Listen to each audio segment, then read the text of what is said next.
حساس دل، جن کے دل حساس ہوتے ہیں ان کے آنسو کبھی بھی ضبط کے ہاتھ نہیں آتے، وہ ہمیشہ برداشت کی حد توڑ کے آنکھوں کی دہلیزیں پار کر جاتے ہیں۔ دل کیوں حساس ہوتے ہیں؟ کیونکہ وہ ٹوٹ پھوٹ جانے کے بعد اپنی طاقت کھو چکے ہوتے ہیں، پھر بات بے بات بھر آتی ہے، آنکھیں پھر عام لوگوں کی طرح مذاق، طنز اور تکراریں نہیں سہ جاتی۔ محبت زندگی میں صرف ایک چیز ایسی ہے جو انسان کو جی بھر کر خوار کرنے کی صلاحیت رکھتی ہے، اور وہ ہے محبت۔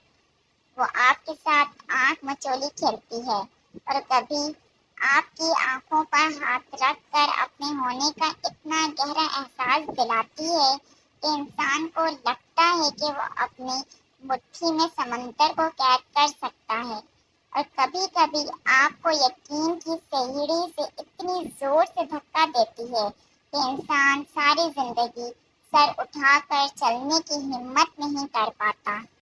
چوٹ لگتی ہے، جب اندر کہیں گہری چوٹ لگتی ہے تو دل کے ساتھ جو چیز زخمی ہوتی ہے وہ زبان ہوتی ہے، اور زخمی زبان اپاہج ہو جاتی ہے یا پھر زہر اگلنے لگتی ہے، اندر کی تلخی لفظوں میں سرایت کر جاتی ہے۔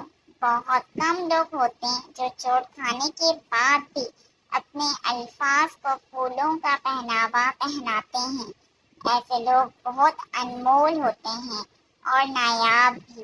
نفرت کسی کی زندگی سے خود نکل جانا اور بات ہے، لیکن اپنی جگہ کو بڑی آسانی سے پر ہوتے دیکھنا اور بات۔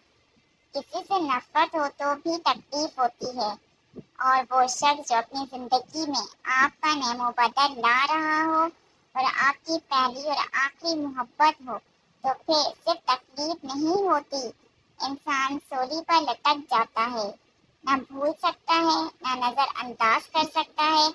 صبر کرنا تو ناممکنات میں سے ہوتا ہے۔ ہر چیز کو اپنے اوپر سوار نہیں کرتے، کسی بھی بات کو اس طرح اپنے اوپر حاوی کر لینا ہم سے ہماری مسکراہٹ چھین لیتا ہے۔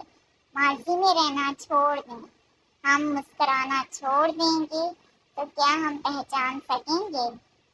غموں کو چھپا کے مسکرانا بھی ایک آرٹ ہے۔